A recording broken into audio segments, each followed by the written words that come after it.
Good afternoon. Happy Sunday to all of my subs out there. It's your boy Robbie. We are back to react. Got to make up for some videos that were messing up. I don't know what's going on. I think it might just be because whenever I use the thumbstick to transfer these files, I just pull it without ejecting it. That's what she said. So yeah, that's what happened with that. But we back. We about to be reacting to these videos. This one is going to be coming from Jay Diggs. Why Thriller was the worst thing to happen to Michael Jackson. Now, y'all have seen I've done videos on Michael Jackson before on this channel. I've been a huge Michael Jackson supporter. I really don't like using the word fan anymore. I know I'm in that club. I don't like saying the word fan. But yeah, me and my cousins, we grew up on Michael Jackson. So to say this is kind of a stretch for me, but I'm curious to see why it was the worst thing. So without wasting any time, let's get to this video. As of 2026, Thriller is still the best-selling album ever made. Around 100 million copies worldwide, and still, nobody's even come close. And you'd think that'd be the best thing that ever happened to Michael Jackson. And yeah, technically it was. But Thriller was also at the center of broken friendships, lawsuits, and a man who was never satisfied with his own success. This is the story of how the greatest album ever made became one of the worst things that ever happened to the man who made it, and the side effects it had on everybody else who was a part of it. After Thriller, none of his other albums did the same numbers, and nobody really cares because all of his albums sold millions of records. But Michael cared. So much so that when Bad came out, he wanted it to outsell Thriller, which sold around 40 million copies at the time. But Bad only sold 20 million. Michael's manager, Frank DeLeo, he said, "Mike, we did the best we could do." And 3 weeks later, Frank DeLeo was fired. Michael's obsession with beating Thriller actually goes all the way back to Off the Wall. During the 1980 Grammy Awards, Michael was humiliated after Off the Wall only won 1 Grammy. In interviews with Rolling Stone, he said, "My family thought I was crazy because I was weeping so much about it. I felt ignored and it hurt. I said to myself, wait until the next time." It's like they don't even know I'm going to be the greatest entertainer that ever walked the earth. Screw Elvis, screw everybody that came before me, James Brown, all respects to them. But I am going to be the best thing they've ever seen. How dare they only give me 1 Grammy for this album? And Off the Wall, make no mistake, is one of the best albums. You know what I'm saying? Some even argue that it's better than Thriller. Now, I don't agree with that. And I guess because for me, I heard Thriller before I heard Off the Wall. So, yeah, he was like, look, I ain't going for that. Y'all going to pay me my respects. Watch this. They won't be able to ignore the next album. That experience lit a fire in my soul. During the recording of Thriller, Paul McCartney and Michael became good friends. They were 2 of the biggest music stars in the world, so it was only right that they worked together and shared tips and tricks to make each other better. And while they were working on The Girl Is Mine, Paul gave Michael some advice that would come back to haunt him for the rest of his career. We wrote 2 songs together, and during lunch or something, he just took me aside. He said, "I'd like some advice." So I felt kind of big brotherly. You know, I'm quite a bit older than him. So I said, for a business, you ought to think about music publishing. It's because it's very good business. You love music. I'm into it. It does very well. It's a nice, easy business for a musician to be in. And it's a very rewarding business because it's music, business. Songs, beautiful songs. Not even knowing that he's about to buy up your group's catalog. You had no idea. So he kind of said, okay, you know, and that was the end of it. And then a couple of weeks later we were chatting and he just came up to me and said, "I'm going to buy your songs, you know." Paul taught Michael how money really works in the music business. See, the more songs you own, the more money you make. And you can own other people's songs too. Every time a song gets played in a grocery store or on TV, whoever owns the publishing rights to that song gets paid. So in 1985, the ATV publishing catalog goes up for sale, and ATV owns around 250 Beatles songs. Now, Paul wants it, obviously, because it's his life work, and it's his and John's catalog, and it's sitting there for sale. I felt very embarrassed buying them myself, because they're Lennon-McCartneys. I wouldn't have liked to just own them myself. I felt bad about that. So I rang Yoko, and I said, "Look, we got a chance to buy these songs. The man's asking 20 million, 10 to you, 10 to me. Should we do it?" In fact, they didn't go for 20, they went for 50. Straight off the back of Thriller, he was like, cash rich, baby. So Paul gets outbid by Michael. And this is the exact lesson that Paul taught him during the Thriller sessions. Now, this wasn't the end of the world, but then Paul didn't like how Michael started running the publishing company. You know what is weird? I don't mind that because he had all the cash, someone was selling it, and he bought it. What I don't like is that I've actually written to him a couple of times. We're dishing the dirt. Howard, you got me at it. Go ahead, yes. I don't normally You wrote him a couple this. of letters. Wrote him a couple of letters saying, Michael, don't you think after even if I was just a writer on the payroll, after 30 years of being reasonably successful for this company you now own, don't you think I could have a raise? Yeah. And he said, oh, well, that's just business. I said, yeah. Yeah. And we've never talked about it. He won't even answer my letters. Oh my so, you God. know what? We haven't got that great a relationship. They were never really close again. Damn. Paul felt betrayed, but Michael didn't do it to hurt him. He wanted to keep getting better and doing bigger things. And buying the Beatles catalog was the biggest move on the board at the time. And he used the money he made from Thriller to do it. But unfortunately, he lost one of his closest friends in the process. But there was someone even closer to Michael that the success of Thriller had a linger. Well, one would have to ask the question, would Paul have done the same thing if he was able to buy Michael's catalog? Like, let's reverse the roles here. What if Thriller and Off the Wall and Bad was on sale? It was a part of, Sony, whatever, and Paul McCartney had the option to buy up that catalog. Would he, be so open to giving Michael some of the royalties from that? We would never know, but it does beg the question, like, would he do the same thing? I don't know. An effect on. Quincy Jones produced Off the Wall, Thriller, and Bad, the most successful run any artist and producer have ever had together. He found the songs, he shaped the sound, he sat in the studio for 14 months at a time, getting it just right. If Michael was the king of pop, Quincy, he built a throne. And the two of them were like brothers. But as Michael was speeding up, Quincy was starting to slow down. And Michael's hunger was growing as he was pushing for Bad to be better than Thriller. During the Bad sessions, Quincy brought in Run DMC because he could see hip hop coming.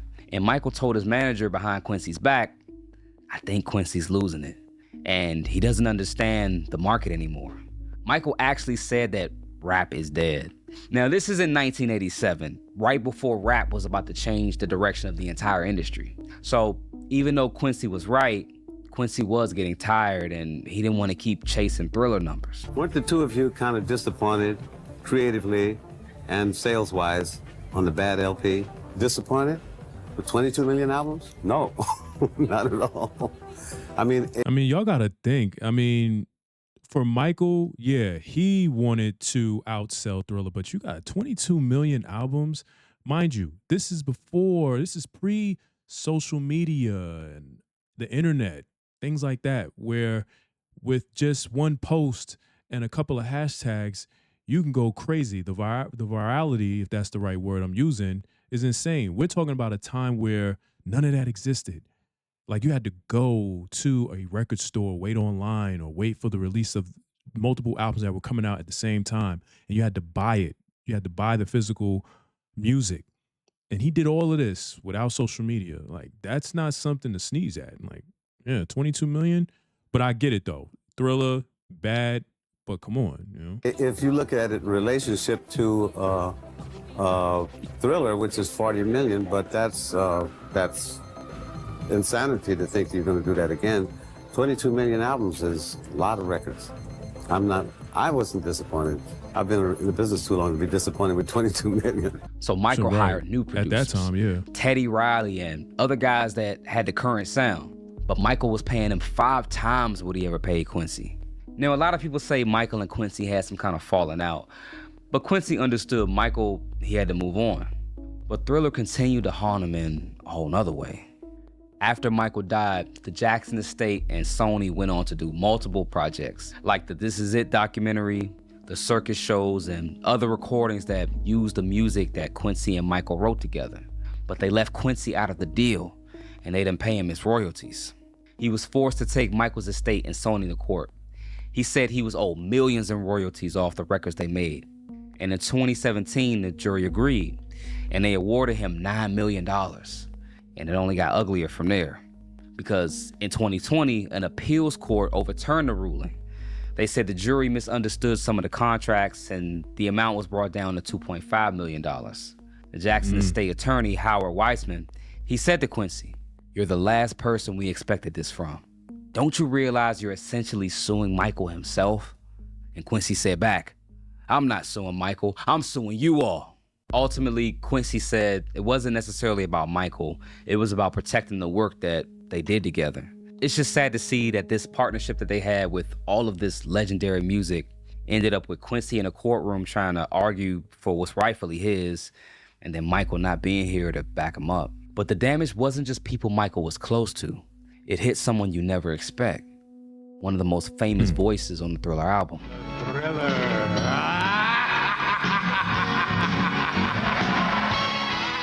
If you've ever heard Thriller, you've heard Vincent Price. He's one of the legends of horror, and he has one of the most famous 30 seconds in pop music. Vincent Price's wife was friends with Quincy Jones, so it was an easy connection. So Vincent comes in and he gets offered a choice. He can own a small percentage of the album's potential earnings, or he can just take a one-time fee of $20,000. Now, me, I'm gonna let him play it out, but me, I'm like, look, let me get a percentage. And this makes me think about Jason Weaver when his mom was negotiating his contract with Disney for him to do the I Can't Wait to Be King song on the movie. And she renegotiated his contract. Look, you mean to tell me this is all he's going to get? She's like, no, let's negotiate royalties. And to this day, Jason Weaver is still getting paid from The Lion King. So W Moms, shout out to her. But if I'm him, I'm taking a percentage of the earnings. Guess which one he chose. Now remember, at the time, nobody knew what Thriller was going to be. Taking a guaranteed check instead of a gamble on a pop song is a safe and sensible move for a Hollywood actor. And in 1982, $20,000 was worth about $70,000 in today's money. Man, miss me with that. I'm sorry.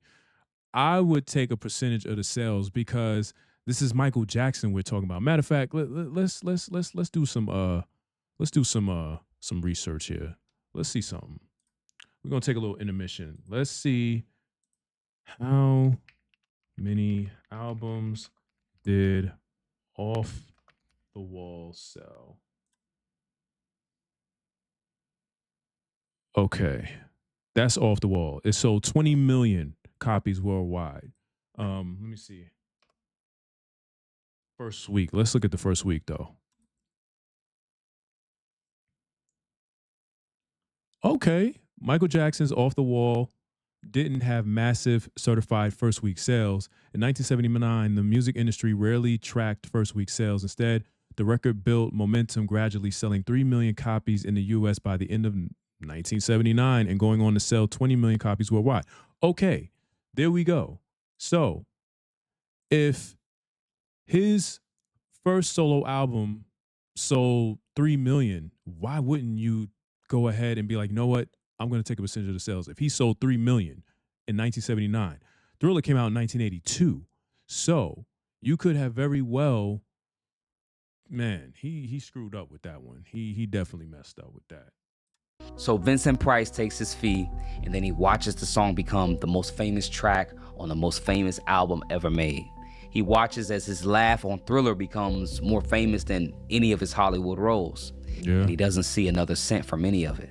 Michael sent me a wonderful gift. It's a framed picture of him, life-size, dressed. And it has a platinum record on it and a gold record. It's in color.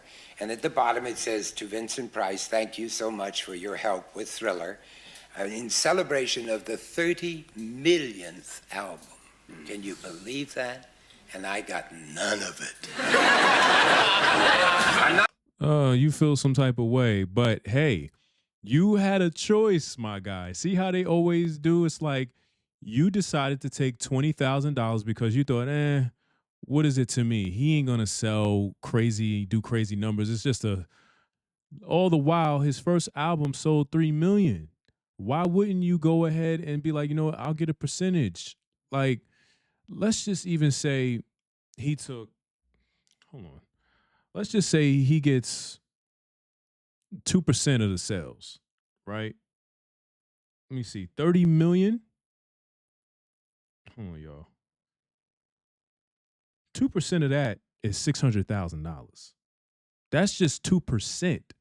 Okay. And now I know the numbers could probably be off because you got to factor in how much. Well, you know what? We're doing it the wrong way. Matter of fact, let me see how much. Let's look it up over here. I know we stopping y'all, but you know, hey, it's a reaction. It's a reaction. I want to look up something. How much did vinyl records cost in the 80s? Let's see how much they cost. Okay, in the 1980s, the average retail price for a new vinyl LP in the United States typically ranged from $7.98 to $10.98. Okay, let's go on the high end. Let's do $10.98. $10.98 times 30 million. That's $329,400,000. Times that by 2%. Let's just say he's getting 2% of the sales. He would have pocketed. Y'all see that? He would have pocketed $6.5 million. Yeah. He fucked up. He effed up real bad. I would have been like, yeah, nah. I'm going to take the percentage. Not bitter, mind you. I'm not. Yes, you Just hurt. Hurt. Right here. Now, Vincent, he's joking here, but he really was hurt and disappointed because there's other accounts that he spoke and said that he felt forgotten. Now, this isn't Michael's fault because initially Epic Records owned the masters, and Vincent, he unfortunately signed his rights away. And by the early 90s, he was old and his health was failing. And he felt sad that he and Michael were never able to reconnect. But I like to think he died satisfied because even though he didn't see the financial benefit from Thriller, he died knowing that he was a part of the greatest record of all time, and the world will never forget his iconic laugh.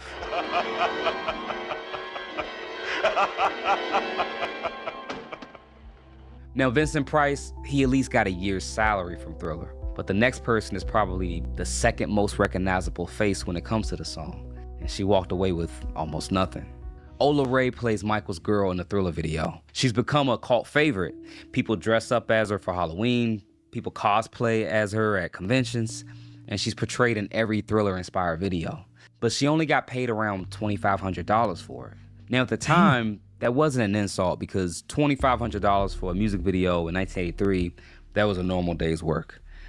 But Thriller is not a normal video. It ran on a loop on MTV for years. It got sold on VHS. The behind-the-scenes tape alone became one of the best-selling home videos ever. And it got re-released, repackaged, played in Thriller documentaries for decades. And Ola Ray, who's on screen for pretty much the whole thing, she's still just looking at that same flat day rate. And she's watching the video become the biggest thing ever to this day. So she spent years trying to get a piece of it. She eventually sued Michael's company over royalties she said she was owed from the video. The case, it dragged on, and Michael died in 2009 while it was still unresolved. Now, we have to remember though, Michael wasn't running his company by himself. There's many other people involved when it comes to tracking royalties, sales, and honoring contracts. If the Thriller video gets played 1,000 times in some foreign country, Michael has no idea about it. It's up to the broadcast companies and the accounting firms to figure all that out. Michael even helped her get all her paperwork together so she can plead her case. They were treating you like this in court. Did that make you think differently about Michael himself? Because he was the one that set up this contract for you. Right. No, it did make me feel any way about Michael. As a matter of fact, Michael was the one who sent me the documents to take to court because I had had a conversation with him about it when I wasn't receiving my residuals. So he sent me the information showing me what was. I'm just a bit baffled because I'm trying to figure out, is this her actual skin tone or is she just wearing pounds of makeup? I know that's a wig installation. Fine. But the makeup is what's really killing me right now because she cannot be that light. Can't be. Being paid and, you know, how much I was being paid. The sad part is she said that she ended up raising her daughter basically on welfare, living below the poverty line. And after Michael died, she settled with the estate for only $55,000. but her original contract said that she was supposed to get 2.5% of all sales of everything with her name, face, and her voice on it. Now, to put this into perspective, if we look at the YouTube video alone, the video has over 1 billion views. And based on the average YouTube revenue rate, the YouTube video alone has made around $5.5 million. And 2.5% of that is $137,500. Now, streaming wasn't around in the 80s, so this wasn't in her contract, but the VHS sales and TV broadcast revenue is much higher than YouTube. So it just goes to show how much money was held from her for Thriller. Now, the bright side is she still has love for Michael, and he personally had nothing to do with her not receiving her royalties. But it goes to show the Thriller curse was much bigger than Michael himself. And the curse didn't only affect the people in front of the camera. John Landis was the director of the Thriller video. And before Thriller, music videos were basically just a band standing in a room playing the songs. But Landis turned it into a 14-minute short film with a real plot and movie Which effects. is something that you honestly don't even see in music videos anymore now. Everything is just visuals, a bunch of special effects, the camera moving like this, and a bunch of just artists just shaking their dreads or whatever with alcohol and a bunch of women shaking their behinds. That's what music videos are now. There's no real creativity behind making a musical piece visually. You know, it's sad, but I guess maybe the labels, they don't have it within the budget to do that anymore, or maybe they do, they just don't want to. And they're like, look, people just care about the music. Nobody cares about the visuals anymore. So, yeah. Actual filmmaking. Aside from Michael and the other cast, he's one of the main reasons the video was as good as it was. And years later, he ended up in court over it too. John Landis's deal was 50% of the net profits for the video. And for about 20 years, everything was fine. But somewhere in the mid-2000s, the accounting wasn't adding up for him. The video was still everywhere, licensed out for games, toys, comic books, documentaries. All of it was still generating money. And Landis says the payments just stopped coming. So in early 2009, he also sued around the same time Ola Ray did, eventually claiming that he was owed something like $2.5 million. And ironically, all of this is right at the point where Michael's whole world was falling apart financially. He was already in debt. His company's a mess. The company that was supposed to be paying Landis basically became defunct. So this wasn't Michael sitting there scheming to try to rob people. It's more that the machine around Thriller became so big and so chaotic, so much in debt, that the money stopped being tracked. And the only way to get it was to take it to court. But everything fell apart in June 2009. Quincy was suing Michael's company. Ola Ray was in court with Michael's company. John Landis, along. You know what's so interesting about this, though, to me, is that all of these individuals, now I'm going to take Quincy out of it because Quincy has his hands in many other pots. So Quincy wasn't really hurting off of this, I don't think, because he's Quincy Jones. Like, what is $10 million to him? He got that. But Ola Ray and John Landis, like, come on, man. And then, what's his name? Vince Price. You mean to tell me y'all don't have anything else going for yourselves, that you have to continue to try to eat off of this album, music video from the 80s, the early 80s? It just doesn't make any sense. If it was that serious, I'm not going to talk about John Landis because he said he's supposed to be getting 50%, and he was. But I guess things started to change. The way in which we consume content started to switch. That's when streaming became a thing in the late 2000s, going into the 2010s. We started streaming movies and TV shows and doing YouTube and things like that. So I would imagine for the record labels and the distribution companies, they got to now figure out these numbers and how we're to distribute this money digitally, you know, off of digital views and stuff like that and streaming. But come on, man, y'all got to find other ways to get to a bag, not just off of Thriller now. With a lot of other legal battles. And at the same time, Michael was trying to force himself to get through a tour that he couldn't do. There's really no villain in this story. It's just people who put their hands on the biggest thing in music, and every single one of them ended up on the outside of it or in a courtroom over it. while the thing itself just keeps printing money without him. Everybody wants to do or make something great, but people don't really think about once you finally do or make that thing, you have to live in its shadow forever. And sometimes you don't even get paid for it. Thank you guys so much for watching. I got the idea for this video from my own experience in the music industry and talking to some of my peers and realizing how common it is in the music industry to not be paid correctly for your work and how much of a wild, wild west this industry can be. Even under the best conditions, like an album like Thriller, where you have all the best producers in the world, some of the best lawyers, best record labels in the world, and things still don't get done right. Now, on a lighter note, Thriller, still one of the most iconic albums of all time. We all love it. Let me know in the comments what your favorite song on Thriller is. Also, let me know what you thought about the video overall and some of the stories. When I started researching this and finding all this out, it blew my mind because I didn't know. I knew about some things, but I didn't know about the Quincy Jones not getting paid and Ola Ray not getting paid, so it's pretty crazy. YouTube. All right, y'all, that's going to be the end of the video. Wanted to make sure I stop it before the other video plays. But yeah, man, I did not look at it from that angle. You know, it is kind of sad that that album kind of, I wouldn't say it tarnished his relationship with these individuals, so to speak. Maybe Quincy Jones, but that album did curse a lot of people in the sense that they didn't get paid a decent amount of money based off of how good that album did over the last 4 decades, because it came out in 1982. So the album is over 40 years old. So we're talking a little over 4 decades, and people weren't, I guess, promptly paid. But this is why you got to get your lawyers, read your contract, see what you're going to be getting. Like Vince Price, all right, I'm going to take a percentage. Same thing with Ola Ray. I'm going to get a percentage. John Landis, he did that. He was getting his percentage, but then it dried up. But that's what you're supposed to do so that you can eat off of this when things get tough or there's no work out there for you, no gigs or anything like that. You feel me? But y'all let me know what y'all think. If you made it this far, I appreciate you. Make sure y'all check that like button, take the subway, and be sure to sound off in the comments till your asses is kicked out.